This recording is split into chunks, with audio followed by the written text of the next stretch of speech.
They say the smallest details can unravel the biggest lies.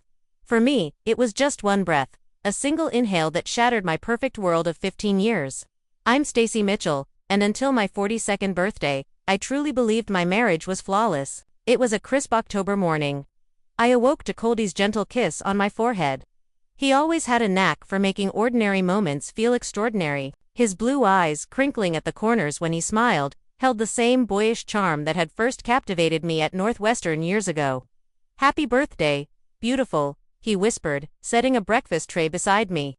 Fresh coffee, blueberry, pancakes with a single candle, and a small silver-wrapped box. The morning light streamed through our bedroom windows, highlighting the subtle flecks of gray in his dark hair.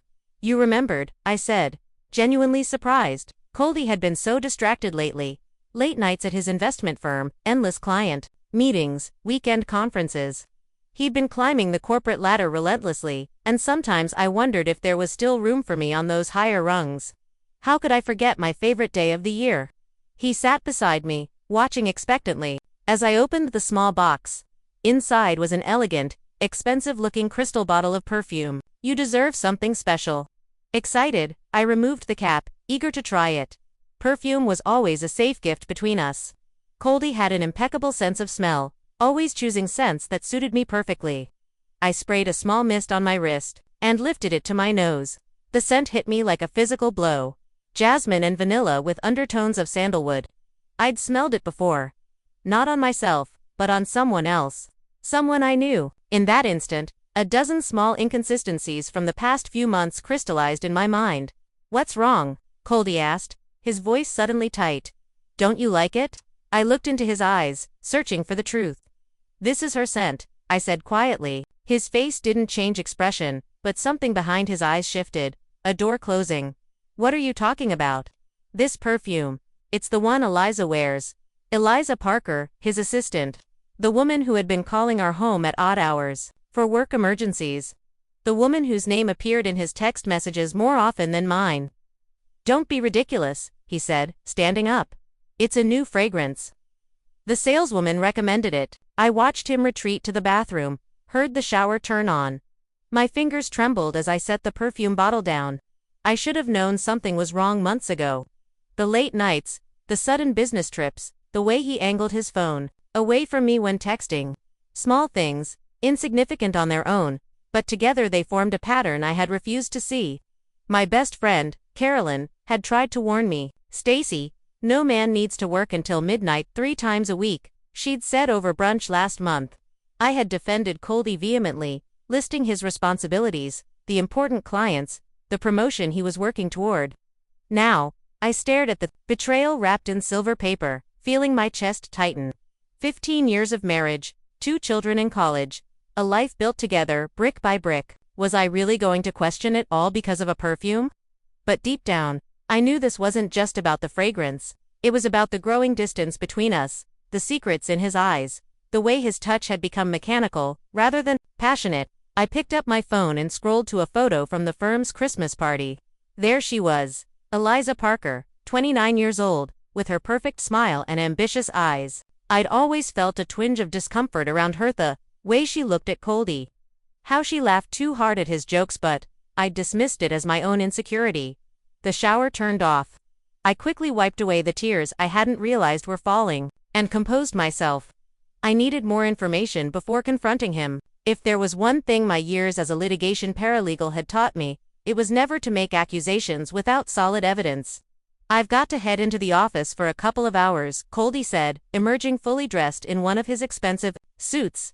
"Client emergency, but I'll be back by 6 o'clock for your birthday dinner. Reservations at Bellini's, your favorite." I nodded, forcing a smile. Looking forward to it. After he left, I sat motionless on our bed, the breakfast growing cold, the perfume bottle glinting accusingly in the sunlight. My phone buzzed with birthday wishes from friends and our children, Mia and Jason, both away at college.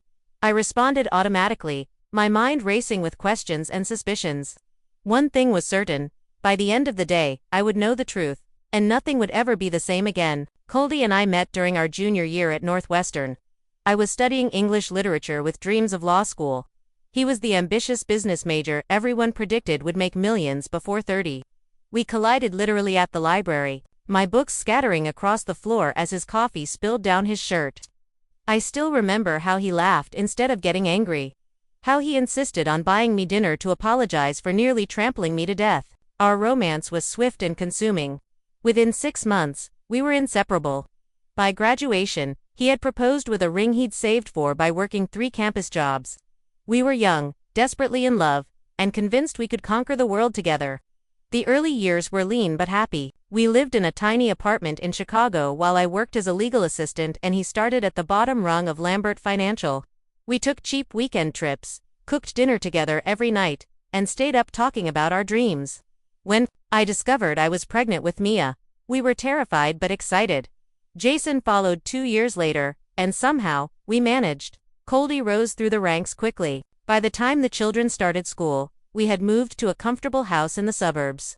I'd put my law school dreams on hold, focusing instead on raising our family and supporting his career. I didn't resent it. We were partners, and this was our shared path. As I sat at our kitchen table, birthday breakfast untouched, I scrolled through photos on my phone. Our family vacation to Yellowstone 3 years ago, Mia's high school graduation, Jason's baseball championship. Coldy and I had built a beautiful life. Had it all been a lie? I dialed Caroline's number. She answered on the second ring. "Happy birthday, gorgeous. How's it going?" "Caroline," my voice cracked. "I think Coldy is having an affair." A pause. "What happened?" I explained about the perfume, the late nights, the secretive behavior. As I spoke, other memories surfaced. Coldy changing his email password. Sudden gym memberships he never used. Weekend team building retreats with no photos. "Stacy, honey, I've been worried about this," Caroline admitted. "Last month, at the benefit dinner, I saw them outside. They weren't doing anything explicit, but there was an intimacy in how they were talking." My stomach dropped. "Why didn't you tell me?" "I wasn't sure. And you've always been so certain about Coldy. I didn't want to hurt you without proof." After hanging up, I paced our bedroom, the perfume bottle still sitting accusingly on the nightstand. Part of me wanted to confront Coldy immediately, to demand the truth, but another part, the strategic, careful part that made me good at my job, knew better. I opened my laptop and logged into our shared accounts, credit card statements, phone bills, email. We had always been transparent with each other about these things, or so I had thought. I started with the credit card statements from the past 6 months, scanning for anomalies. There they were. Charges to restaurants I'd never been to, a hotel in Milwaukee during a weekend he'd supposedly been at a conference in Chicago, a jewelry store purchased 3 weeks ago that I'd never received. The phone bill was even more revealing. Dozens of calls to the same number, often late at night or early morning. I didn't recognize it, but somehow knew who would answer if I called.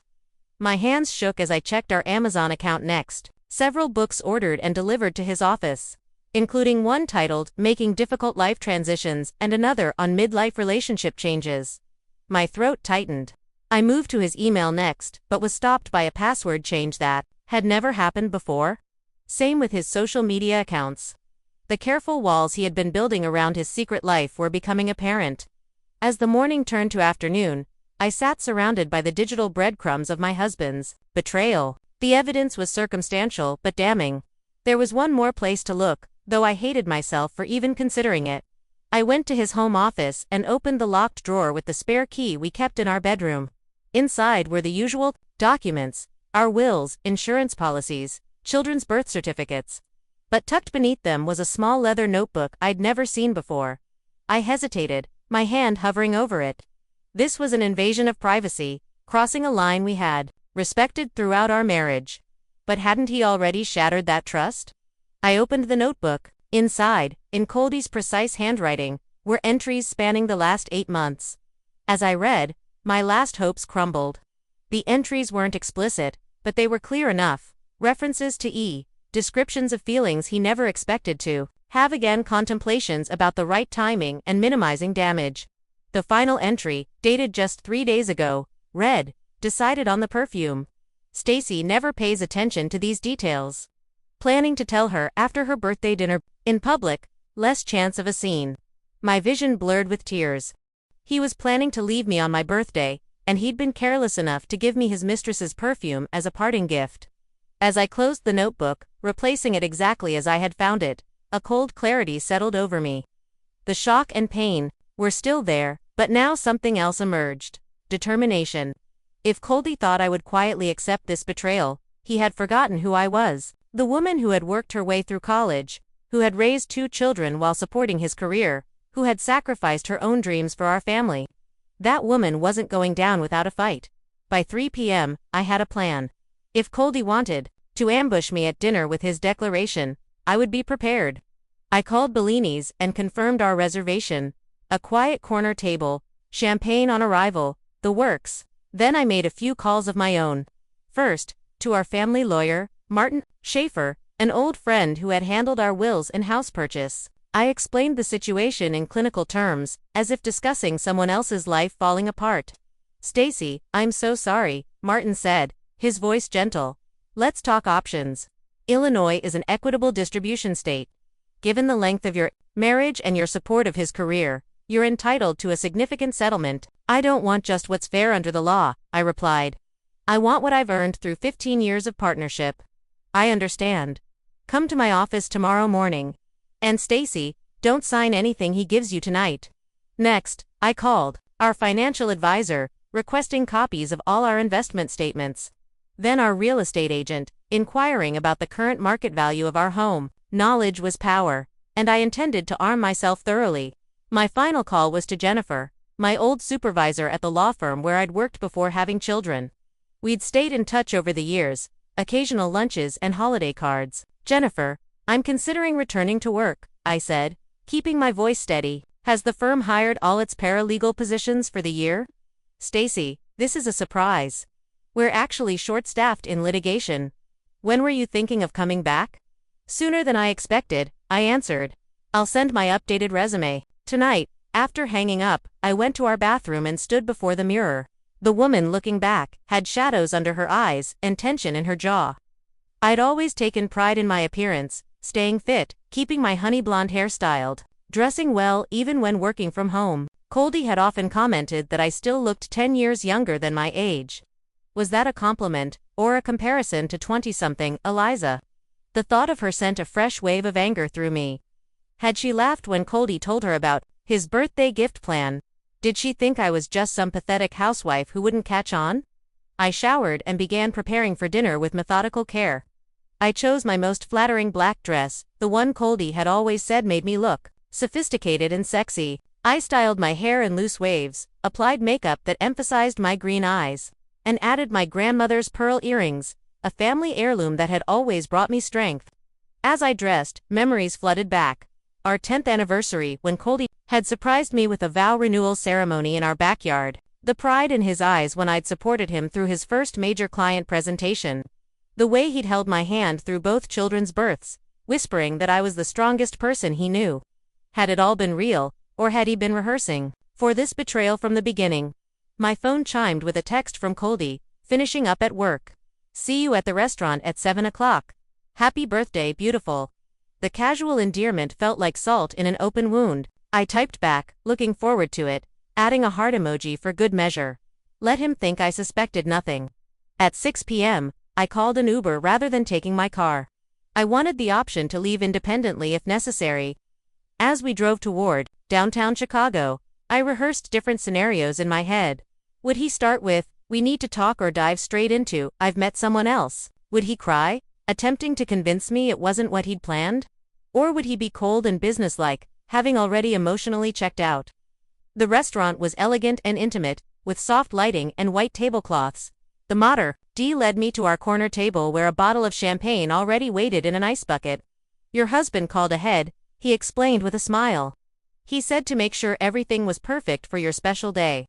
The irony was almost unbearable. I ordered a sparkling water while waiting, needing a clear head for what was coming. Through the restaurant's front windows, I watched people passing on Michigan Avenue, couples holding hands, families laughing together, lives continuing while mine was about to implode.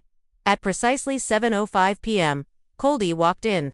He looked impeccable, in his charcoal suit, his confident stride drawing glances from other diners. For a moment, seeing him approach with that familiar smile, I almost convinced myself I'd imagined everything. How could this man, who had been my partner for nearly 2 decades, be planning to discard me? Sorry, I'm a bit late, he said, leaning down to kiss my cheek. His cologne, the one I'd given him for Christmas, mingled with something else, her perfume, faint but detectable. He'd been with her right before coming here. It's fine, I replied, watching as he poured champagne into 2 flutes. Busy day at work. Incredibly. The Stevens account is more complicated than we anticipated. He raised his glass. To you, Stacy. Happy birthday. I clinked my glass against his, studying his face. There was tension around his eyes, a slight tightness to his smile. He was nervous, I realized. Good. Thank you for the perfume, I said. Casually, it was unexpected. His eyes flickered briefly. I thought you'd like something different. You've worn the same scent for years. Yes, the one you always said was your favorite. I took a sip of champagne. People's tastes change, I suppose. The waiter arrived to take our orders. Coldy chose the steak, as always. I selected the sea bass, though I doubted I'd be able to eat much. As the waiter departed, an awkward silence fell between us, rare in our usually comfortable relationship. How are the kids? He asked finally. Did they call? Both did. Mia's coming home next weekend. She mentioned wanting to see you. It's been almost 2 months since your last visit to her campus. Guilt flashed across his face. Another tiny confirmation. He'd been too busy with Eliza to visit our daughter. Work has been intense, he said, defensive. You know how it is with the promotion coming up. Of course. I smiled thinly. Work has to come first sometimes. Our appetizers arrived, the prosciutto-wrapped figs he'd ordered for us to share. I watched him eat, this familiar stranger across from me, and felt a strange detachment. Was this the moment before he dropped his bombshell? Or would he wait until dessert, thinking the public setting would keep me from making a scene? Stacy, he began, setting down his fork. There's something we need to discuss, and there it was, the beginning of the end. I took a deep breath and prepared myself for the words that would change everything. Before you continue, I interrupted, setting down my champagne glass with deliberate care.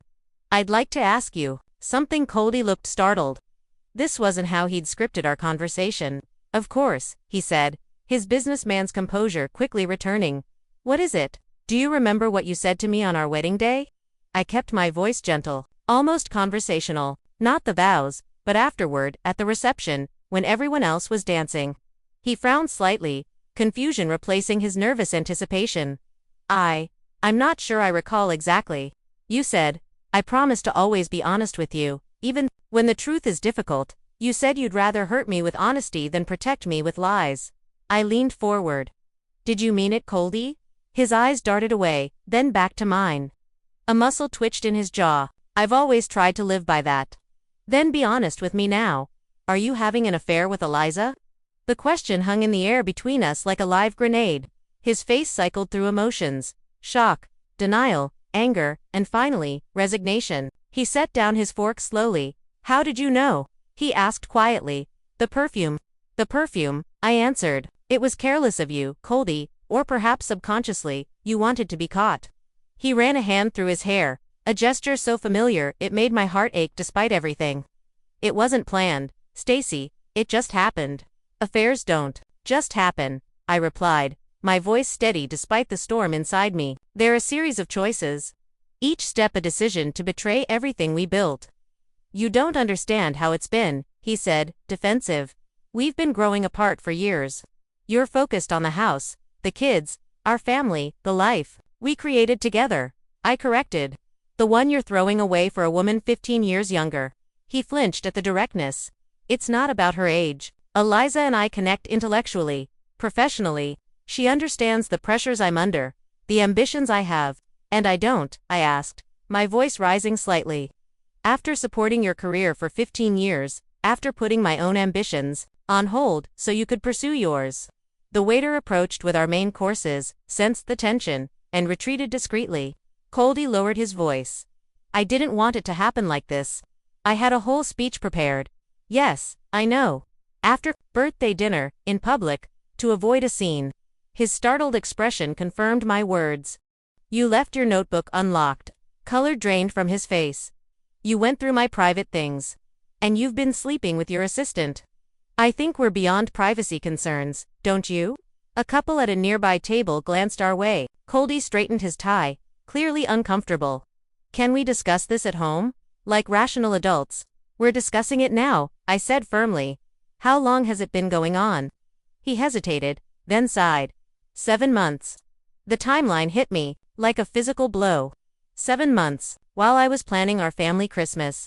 While I was nursing him through the flu, in February. While I was helping Mia select her sophomore classes. Do you love her? The question escaped before I could stop it. Coldy stared at his untouched steak. I think I do, he admitted. It's different than what we had. More aligned with who I am now. And who is that exactly? I challenged. A man who betrays his wedding vows. Who lies to his wife's face for months. Who gives his mistresses perfume as a birthday gift. Each question was a dagger, my composure beginning to crack. That was a mistake, he said quickly. I didn't think you'd recognize it. Because I'm oblivious.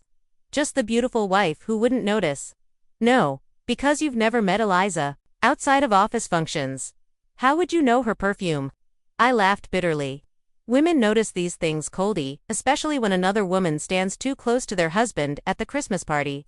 He had the grace to look ashamed, but only briefly. I'm sorry it happened this way, but maybe it's for the best. A clean break? Clean, I repeated incredulously. There's nothing clean about this. You've been living a double life while I believed in our marriage. I took a steadying breath. What was your plan? Tell me over tiramisu that you're leaving me for your assistant, then move in with her by the weekend. I've found an apartment, he admitted. I thought I'd stay at a hotel for a few days, then move my things while you process everything. How considerate, I said, my voice dripping with sarcasm. And the divorce? Let me guess. You've already spoken to a lawyer. His silence was confirmation enough. 15 years, I said quietly. 2 children, a home, countless memories, and you're willing to throw it all away. People change, Stacy. We're not the same people who met at Northwestern. You must have felt it too. The distance between us. Of course, I had, but I'd attributed it to the normal ebbs and flows of a long marriage, not to my husband falling for another woman. I thought of all the nights I'd waited up for him, all the weekends I'd spent alone while he worked, all the times I defended him to friends who questioned his absences. The waiter approached again, asking if everything was satisfactory. We both nodded automatically, our food untouched. After he left, an uncomfortable silence settled between us. I've spoken to Martin, I finally said. And I'll be at his office tomorrow morning to discuss divorce proceedings. Surprise flickered across Coldy's face. He hadn't expected me to be so proactive. That's good, practical. I've also called Jennifer at Hawkins and Meyer. I'll be returning to work as a litigation paralegal next month. He looked genuinely startled. You're going back to work? After all these years, did you think I'd just crumble, Coldy? Become the bitter ex-wife living off alimony? I leaned forward, my voice low but intense. You seem to have forgotten something important about me. I'm a fighter. I always have been.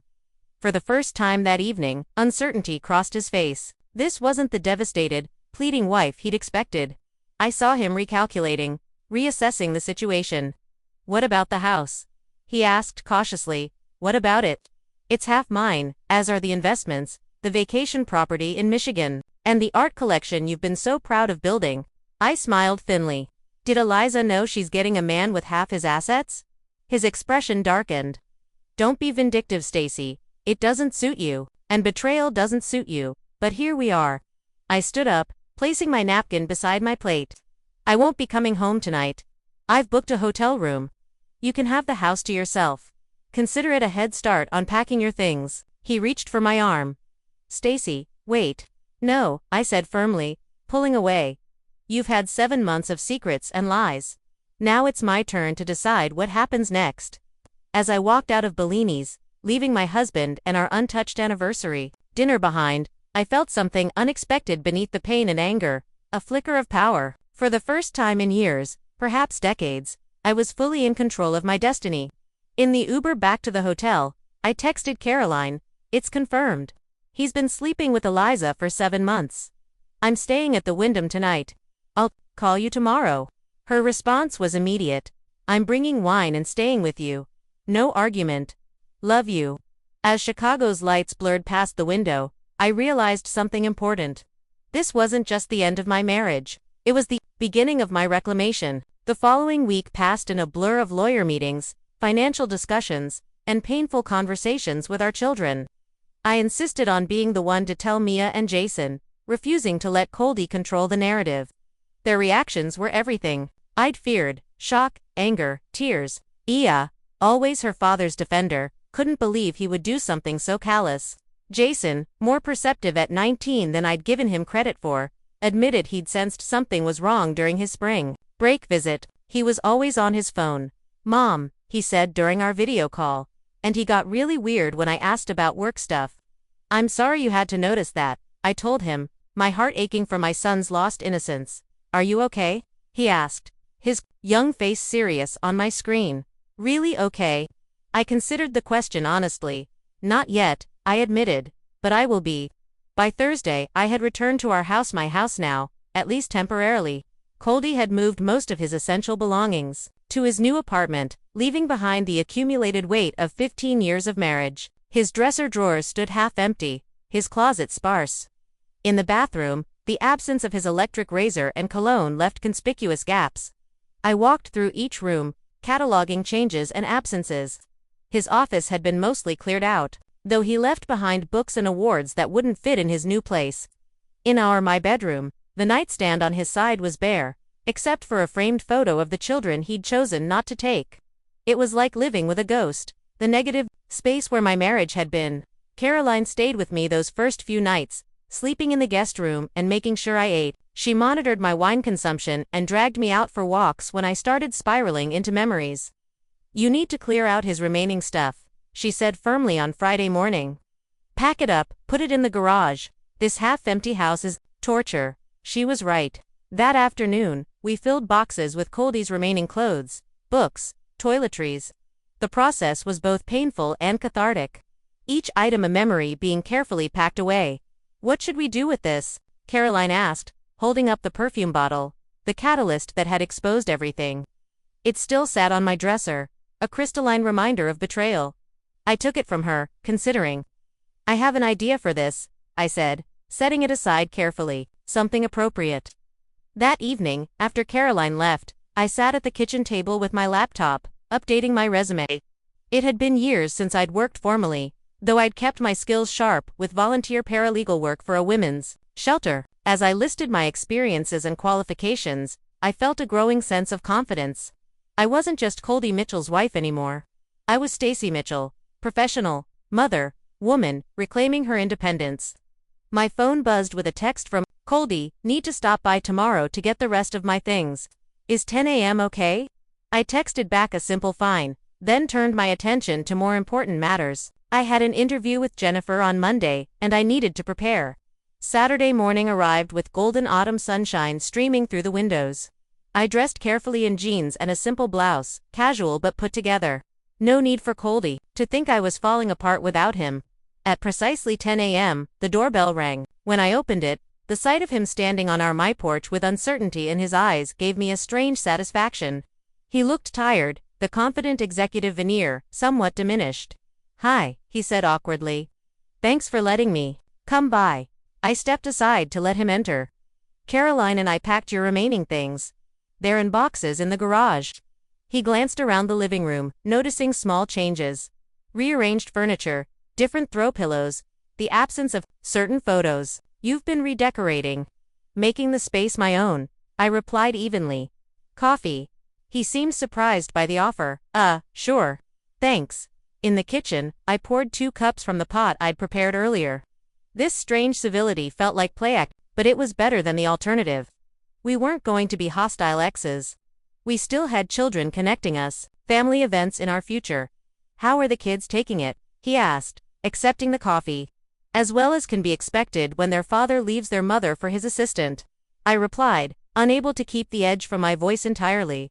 "Mia's coming home next weekend. She wants to see both of us." He nodded, looking genuinely pained. "And Jason? He's focusing on midterms, says he needs time to process everything." Coldy stared into his coffee. "I never wanted to hurt them. Or you," he added, though it sounded hollow. "Intentions don't change outcomes," I said simply. "Your actions hurt us all." He shifted uncomfortably. Martin forwarded the initial divorce terms. They seem comprehensive. They reflect 15 years of partnership, I replied. 15 years of me supporting your career while managing our home and raising our children. I'm not disputing that, he said quickly, just noting that you've been thorough. I learned from the best. I sipped my coffee. How's the new apartment? He seemed thrown by the casual question. It's fine. Downtown. Convenient for work. And Eliza, is she enjoying playing house with a man twice her age? His expression hardened. That's not fair, Stacy. None of this is fair, I countered. But it's the reality we're living with.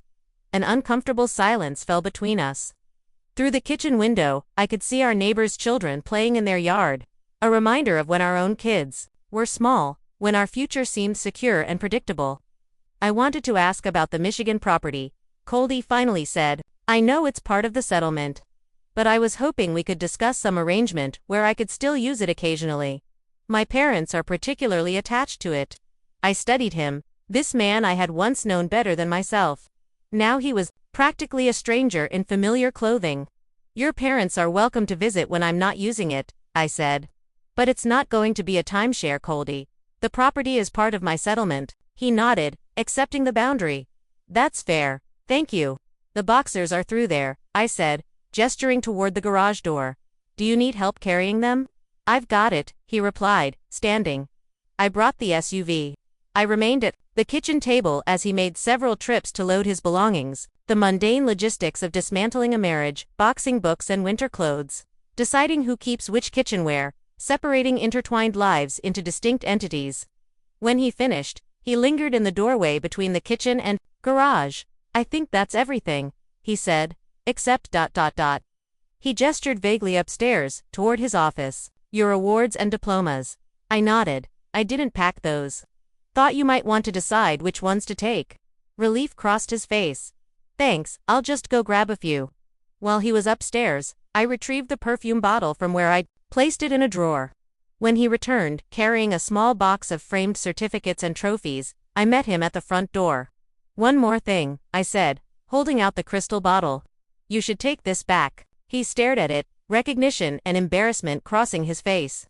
Stacy, it was meant for her anyway, I continued, my voice level. Though you might want to explain why it's been opened. Or don't. That's between you two now.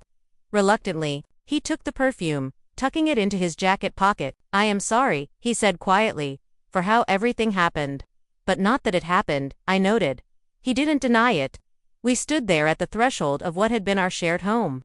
15 years of history between us, an uncertain future ahead. Good luck with your interview on Monday, he said finally. Jennifer would be lucky to have you back. I was surprised he remembered. Thank you. He hesitated, then leaned in as if to kiss my cheek, a habit from thousands of departures over the years. I stepped back slightly, maintaining the new distance. Between us, understanding flickered in his eyes. I'll call about arrangements for when Mia visits, he said, turning to go. Coldy, I called as he reached his car. He turned, eyebrows raised in question. I'm keeping the house permanently. Factor that into the final settlement. It wasn't a request. Something in my tone must have conveyed the non-negotiable nature of the statement, because he simply nodded. Once before getting into his car, as I watched him drive away, I felt a complex mixture of emotions. Grief for what was lost, anger at his betrayal, but also something new and unexpected, anticipation. For the first time in years, perhaps decades, I was fully in control of my destiny. I closed the door on my old life and turned to face the new one I was building from the rubble. Monday morning, I walked into Hawkins & Meyer law firm for the first time in over a decade. The offices had been renovated, sleeker, more modern, but the energy remained familiar. The purposeful stride of attorneys late for court, the meticulous focus of paralegals preparing filings, the subtle hum of legal machinery in motion. Jennifer greeted me with a warm hug. At 55, she remained as sharp and polished as ever, her silver-streaked hair cut in a precise bob. You look fantastic, she said, leading me to her office. Divorce agrees with you. It's not final yet, I reminded her with a wry smile, but getting there. The interview was more a formality than an assessment. Jennifer had already decided to hire me back, subject to a skills refresher course. The litigation department has grown, she explained. We handled twice the caseload we did when you left. I need someone experienced who can hit the ground running. By Wednesday, I had an offer letter with a starting salary that exceeded my expectations. The position came with flexibility for my transition period and the promise of advancement once I proved myself.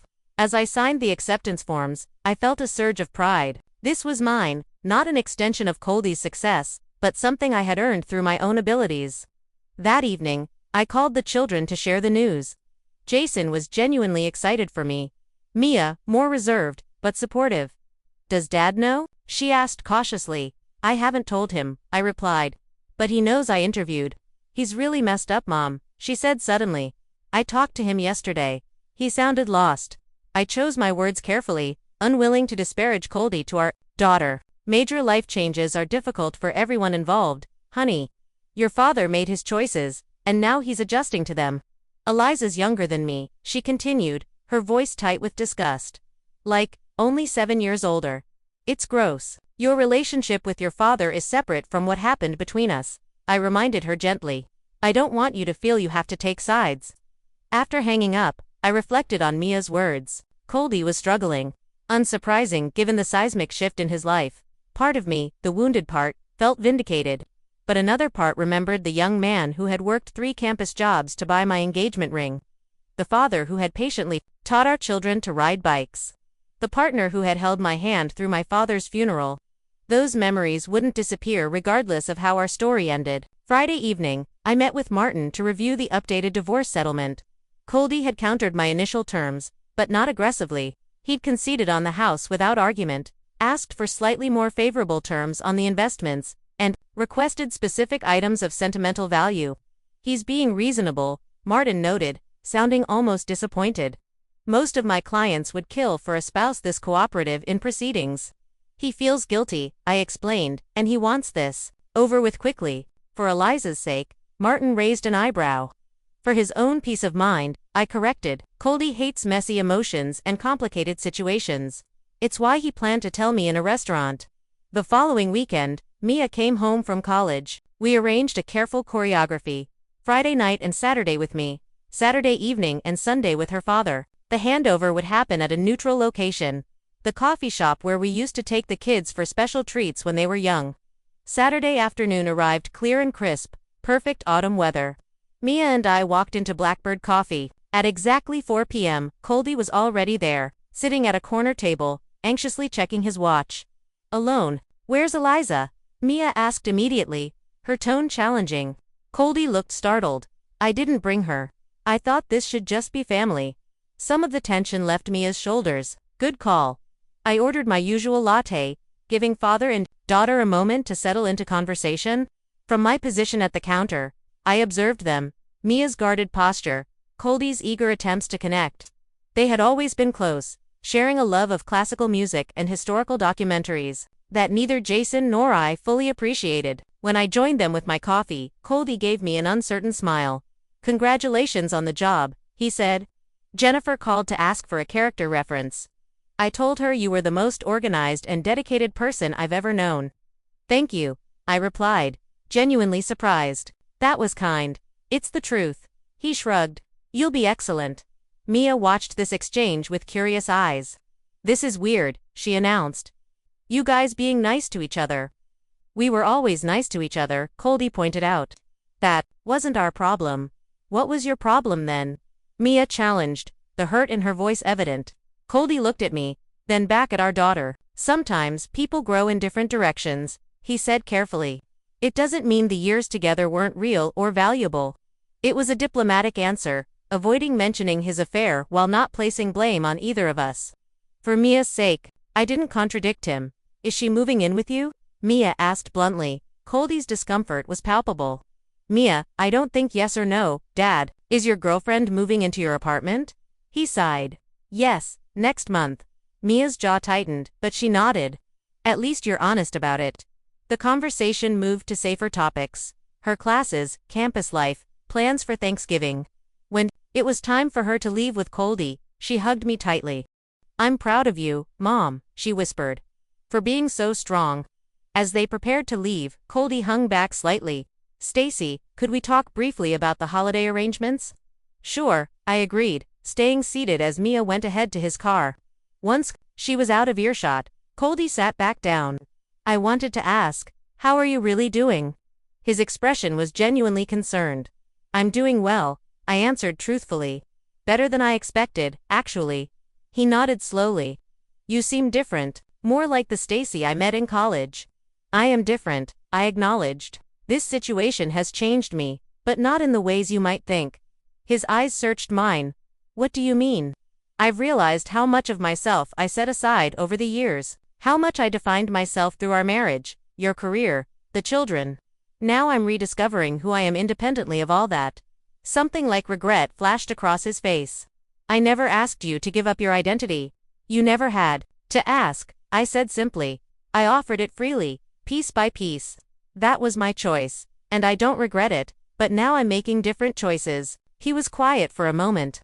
"Eliza asked about the perfume," he finally said. "Why it had been opened." I couldn't help but smile slightly. "What did you tell her?" "The truth. That I'd given it to you by mistake. And you'd recognized it as hers." "How did she take that?" He grimaced. "Not well. She called it spectacularly insensitive." "Smart girl," I remarked. "On that point, at least." She also asked if it was some kind of subconscious attempt to get caught. He looked at me, curiously. "Was it? Did I want you to know on some level?" I considered this. "I think if you truly wanted to keep your secret, you would have. You're not careless, Coldy, never have been." He absorbed this, then glanced toward the door where Mia was waiting. "I should go. Thank you for how you're handling everything with the kids. For not making me the villain, even though you have every right to. They need their father," I said. "And vilifying you would only hurt them more." As he stood to leave, he hesitated. "The earrings look nice on you. Your grandmother's pearls. You should wear them more often." It was such an intimate observation, the kind only someone who had shared my life would notice. For a brief moment, I glimpsed the man I had loved, still visible beneath the stranger he had become. "Goodbye, Coldy," I said softly. "Goodbye, Stacy." I watched through the window as he joined Mia at the car, their figures framed against the setting sun. There was a metaphor there, I supposed. The sunset of one phase of my life, the dawn of another approaching. I finished my coffee slowly, savoring the quiet moment. Tomorrow, I would begin preparing for my new job. Next week, I had an appointment with a real estate agent to discuss renovations to the house, making it truly mine. The divorce would be finalized within months. Life was moving forward, reshaping itself around the absence of a 15-year marriage. But as I gathered my purse and stepped out into the crisp autumn air, I realized something important. I wasn't just surviving this change, I was thriving in it. The perfume that had revealed his betrayal had also, ironically, released me. For that, I supposed I should almost be grateful. 6 months later, on a bright spring morning, I stood in the courthouse hallway waiting for the final divorce hearing. Coldy approached from the opposite direction, wearing one of his impeccable suits, looking as polished as always. But there were new lines around his eyes, a certain weariness in his posture that hadn't been there before. "Ready?" he asked, stopping beside me. "More than ready," I replied honestly. Our lawyers joined us, exchanging professional pleasantries. The process had been remarkably smooth. No contested assets, no custody battles, no last-minute demands, just the systematic dismantling of a shared life reduced to legal terminology and financial divisions. Inside the courtroom, the judge reviewed our settlement agreement with businesslike efficiency. The house was mine, along with a portion of Coldy's retirement accounts and investments. He kept his business interests. The vacation property had been sold with proceeds divided, and we had both waived alimony. The whole proceeding took less than 20 minutes. "By the power vested in me by the state of Illinois, I hereby dissolve this marriage," the judge declared, bringing down her gavel with a decisive crack. Just like that, 15 years ended. I was no longer Stacy Mitchell, wife. Just Stacy Mitchell. Outside on the courthouse steps, Coldy and I stood awkwardly, neither quite sure how to mark this moment. No handshakes seemed appropriate, certainly no hugs. Just the strange formality of two people who once shared everything now navigating their separateness. "So," he said finally, "that's that. That's that." I echoed. He shifted his weight, hands in his pockets. "Mia mentioned you're redecorating the master bedroom. Complete renovation," I confirmed. "New everything." He nodded, understanding. "The significance? Good. You should make it yours." A sleek black car pulled up to the curb. His new BMW, purchased after the separation. Another change. Another marker of his new life. I should go, he said. Meeting at 11 o'clock. Of course. I stepped back, signaling the end of our conversation. He opened the car door, then paused. Stacy, I hope you know that despite everything, those years meant something to me. They weren't a waste. I know, I said quietly. They weren't a waste for me either. We built something good, Coldy. It just didn't last forever. He held my gaze for a moment longer, then nodded once before getting into his car. I watched as he drove away, feeling not the ache I'd expected, but a surprising lightness. That evening, I hosted a small gathering at my home. A divorce finalization party, though we called it a new beginning celebration. Caroline was there along with Jennifer from work and several friends who had supported me throughout the process. The house had been transformed over the past months. Walls repainted in colors I'd chosen. New furniture arranged to my taste. Photographs and artwork that reflected my preferences rather than compromises. To Stacy, Caroline raised her glass in a toast, who turned a betrayal into a renaissance. To new beginnings, I corrected, clinking glasses with my friends. Later, as the gathering wound down, Jennifer pulled me aside. The partners are impressed with your work, she said. There's talk of creating a senior paralegal position with a focus on high-profile divorce cases. Given your unique perspective, I laughed. Turning lemons into lemonade. Exactly, she grinned. Think about it. You'd be perfect. After everyone left, I wandered through my quiet house, appreciating the peace. In the master bedroom, my bedroom now the renovation was nearly complete. Gone was the heavy furniture Coldy had preferred, replaced with lighter pieces that made the space feel open and airy. The walls, once a conservative beige, now gleamed a soft blue-gray that changed with the light. On my dresser sat a small crystal vase of fresh flowers, a gift to myself to celebrate this milestone. Beside it, a framed photo of Mia and Jason from Christmas, their smiles genuine despite the complicated family dynamics of that first holiday as a divided family. My phone chimed with a text from Mia, proud of you, Mom. Love you. I smiled, typing back, love you, too.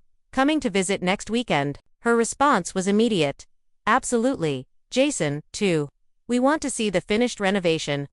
I set the phone down, feeling a wave of gratitude for my children. They had weathered this storm with remarkable resilience, finding ways to maintain relationships with both parents without taking sides. It hadn't been easy, especially for Mia, who had struggled to reconcile the father she adored with the man who had betrayed her mother. But gradually, we were all finding our new normal. As for Coldy and Eliza, their relationship continued, though I heard through MIA that the reality of daily life had dimmed some of the initial excitement. Eliza had discovered that dating a divorced father in his 40s came with complications she hadn't anticipated, children who viewed her with suspicion, friends who judged their beginning, the weight of a failed marriage hovering in the background. I didn't wish them ill, exactly, but I didn't wish them particularly well either. What I mostly felt was indifference, a stark contrast to the consuming pain of those first weeks after discovery. In my home office, I reviewed the materials for a case I was working on, a woman in her 50s whose husband of 30 years had announced one day that he needed freedom. I felt a particular dedication to these clients, using my experience to help them navigate both the legal and emotional landscape of unexpected divorce. My desk held a new addition, a small silver frame containing not a photo, but a quote I'd found during those dark early days. Rock bottom became the solid foundation on which I rebuilt my life. It had become something of a personal mantra. As night fell, I prepared for bed in my newly renovated sanctuary. The sheets were luxurious, an extravagance I'd never have considered during my marriage when household expenses were carefully budgeted and prioritized. Another small freedom of my new life. I thought about the perfume that had started it all. That betraying scent that had revealed the truth on my birthday morning. Coldy's carelessness had been my catalyst, setting in motion a transformation I might never have found the courage to begin on my own. A year ago, I couldn't have imagined standing where I was now. Divorced, working, thriving independently. The pain had been real and devastating, but it hadn't destroyed me. Instead, it had revealed a strength I'd forgotten I possessed. As I drifted toward sleep, I realized something important. I wouldn't change what happened, even if I could. The betrayal had been a gift in disguise, the push I needed to reclaim. The woman I'd been before I became someone's wife, someone's mother, someone's support system. That night, I dreamed not of the past or what might have been, but of possibilities stretching before me. A future entirely my own to shape, limited only by my courage to embrace it. When I woke the next morning, I felt something that had been absent for too long: anticipation. For my career, for time with my children, for new experiences, perhaps even someday. For love again, not as a completion of myself, but as an addition to a life already whole. The perfume had revealed his betrayal, but in doing so, it had also revealed my strength.